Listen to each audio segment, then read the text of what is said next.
ഞാൻ ചിലപ്പോ എന്റെ നാട്ടിലൊക്കെ നടക്കുമ്പോ ഇപ്പോഴും അനുഭവിക്കുന്ന ഒരു കോമഡി എന്താണെന്ന് വെച്ചാൽ നാട്ടില് ഞാൻ വളരെ റിമോട്ട് ആയിട്ടുള്ള ഒരു സ്ഥലത്തുനിന്നാണ് വരുന്നത്.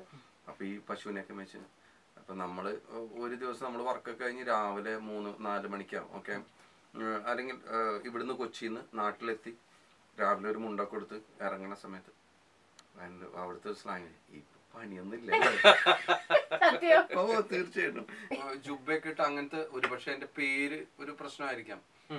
കുറച്ച് നീളമൊക്കെ ഉള്ള ഒരു പേര് കുറച്ചുകൂടെ സ്റ്റൈലിഷ് ആവണമെന്നൊക്കെ വല്ല അങ്ങനെ ഒന്നും തോന്നിയിട്ടില്ല, പറ്റുന്നില്ല. അല്ല ഇനി വേണ്ടേ, കാരണം ഇത്രയും ഫ്രീക്ക് പാട്ടൊക്കെ എഴുതില്ല റെസിസ്റ്റന്റ്. ഇനി കാണുമ്പോ എല്ലാരും അതല്ലേ പ്രതീക്ഷിക്കും. കംപ്ലീറ്റ് സ്പൈക്ക് ആക്കി 2 കമ്മലൊക്കെ ഇട്ട് മുക്കുത്തി വേണ്ട കുറച്ച് ചരടൊക്കെ കത്തി. അതെ, ഇതിലേക്ക് ഒന്ന് ചേഞ്ച് ചെയ്യണം, നോക്കണം. KSRTC ബസ്സിൽ നിന്ന് കവിത ചെയ്തിട്ടുണ്ടോ? KSRTC ബസ്സിൽ ബസ്സിൽ കവിത എഴുതിയില്ല. KSRTC ബസ്സിൽ ടിക്കറ്റ് കൊടുത്തിട്ടുണ്ട്. ഞാന് ഡിഗ്രി ഒക്കെ കഴിഞ്ഞിരിക്കുന്ന സമയത്ത് വെറുതെ തമാശക്കൊരു എക്സാം എഴുതി KSRTC കിട്ടി. ഞാൻ പോന്നു. എന്തെങ്കിലും ഒരു ദിവസം വർക്ക് ചെയ്തു.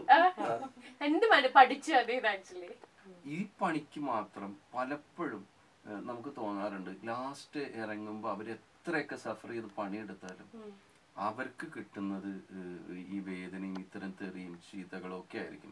ഇവരുടെ കാരണത്താലൊന്നും ആയിരിക്കില്ല വണ്ടി പോകുന്നതും ഡിലേ ആവുന്നതും ഒന്നും. കുന്നംകുളം എന്ന് പറയുന്ന സമയത്ത് ഒറിജിനലാ അതിനൊക്കെ കിടക്കുന്നത് എല്ലാരും ഡ്യൂപ്ലിക്കേറ്റ് എന്ന് നമ്മൾ പറയാറുണ്ട്. ചെലവ് കുറച്ചുണ്ടാക്കാം എന്നൊരു ബുദ്ധി ശരിക്കും കുന്നംകുളത്തുകാരന്റെ ഉള്ളിൽ പണ്ടേ ഉണ്ടായിരുന്നു. അതാണ് ഈ പറഞ്ഞ പോലെ ഡ്യൂപ്ലിക്കേറ്റിലേക്ക് അസൂയാലുക്കൾ പറഞ്ഞു വരുത്തിയത്. ഇപ്പൊ നിർമ്മാതാവും വിചാരിക്കുന്നുണ്ടാവും കുന്നംകുളത്തുകാരന് കൊടുത്തു കഴിഞ്ഞാൽ കുറച്ച് ചുളിവ് വിലക്ക് പാട്ട് അല്ല, അങ്ങനെയില്ല.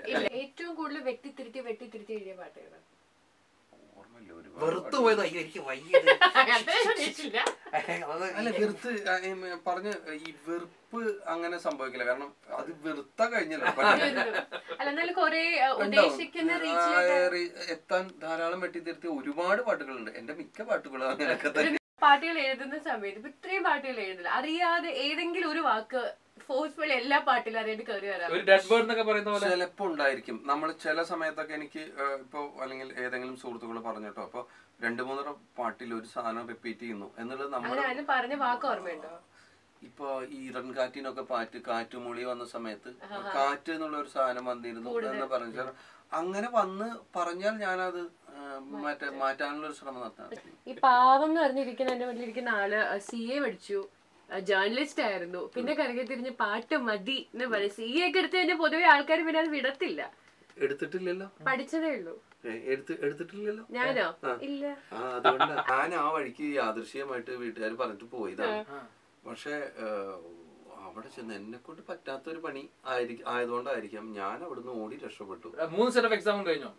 ഇല്ല, ഞാൻ ആ ഇന്റർ ജസ്റ്റ് ഇതായുള്ളൂ.